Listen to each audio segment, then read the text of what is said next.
Hi and welcome to this week's edition of the Cambridge University Movie TV Review Show. This week we have Niamh Sauter-Cooke. We would have Jack, but this is too niche a film for him. So, Niamh, we're looking at Rams this week. What can you tell us about that? Well, Sam, it's an experience.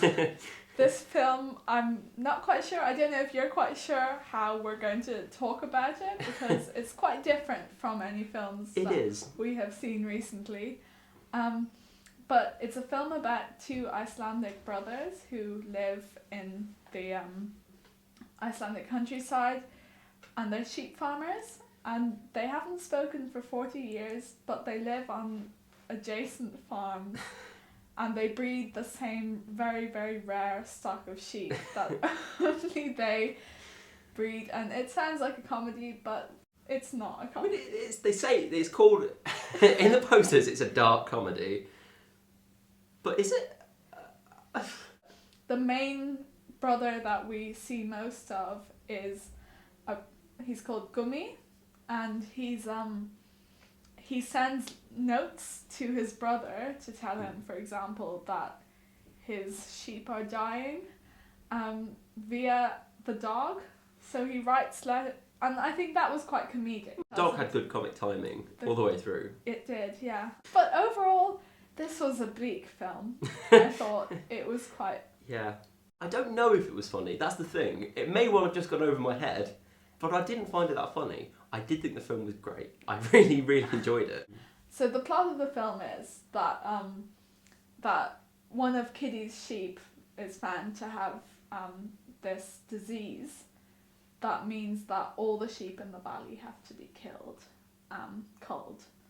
And both of them react in different ways to this. It's a sort of, for all the people in the valley, this is their main source of livelihood. But also, I mean, there's a speech made at this prize giving ceremony for the best sheep, best bred sheep, where he says basically, sheep are our life. Sheep are sort of the beginning of it all and the most important thing. And you definitely feel the sheep have character in this film.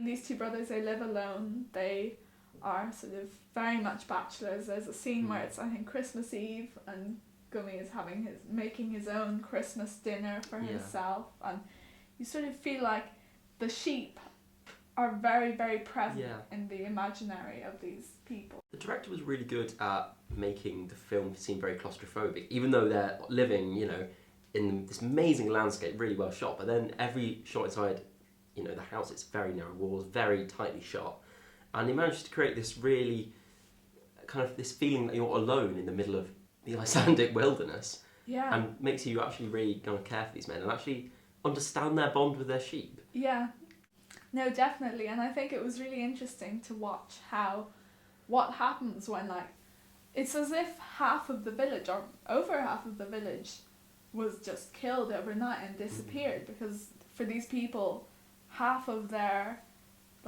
almost their social life is composed of these sheep, and they have to be killed, and so Gummi, Kitty descends into alcoholism a bit in reaction to this, and he refuses to clean out his sheep pen, and he refuses to have them killed, but then they're taken away. Gummi is a lot more measured in his response to the disaster. On the one hand, you think he's being a model citizen. He's being very reflective about this. He knows it needs to be done, so he kills his sheep himself because he feels so close to them. But he keeps a few sheep in his basement, and I don't know. What did you think about Gummi or Kitty? I mean, I found it was quite... I thought until maybe the end, or until near the end, I thought that Gummi was the main character, but he's so inscrutable. He's almost he is the subject of the film, but he is not... We do not know what is going on in his head. He doesn't change a great deal, whereas his brother actually does, and he has a proper kind of character arc. And you see, how his relationship with his brother changes and how he changes and goes on this journey regarding the sheep. And I think that final scene, which I don't think we should spoil because it's amazing, absolutely encapsulates that and switches the whole film on its head which I think is really Yeah. amazing.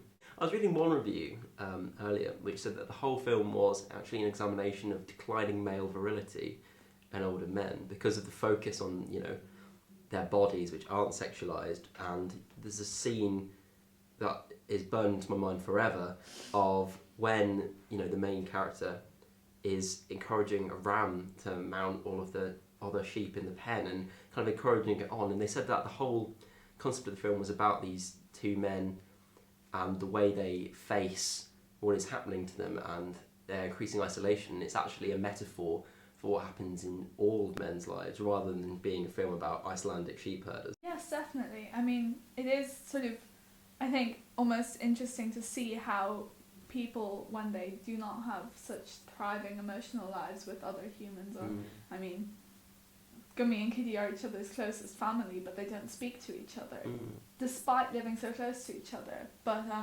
they sort of almost cheat mediate between life and them for them, and they're very sort of, they fulfill a lot of emotional roles in their lives. Well, there's actually so much to this film, which, when watching it, I don't think I felt that, but coming out of it, especially the ending thing ties the whole film together, and there's just so many layers to it and things you could talk about and explore, but I think I'd need to see it again. I think it I is can't a believe I'm film. saying that. I mean, I view the world in a different way since watching this film, and I think you do too. So. Yeah. I mean, I've never seen a film like it, and I hope I don't ever see another film like it, because I think it's the apex of sheep-based filmmaking for years to come.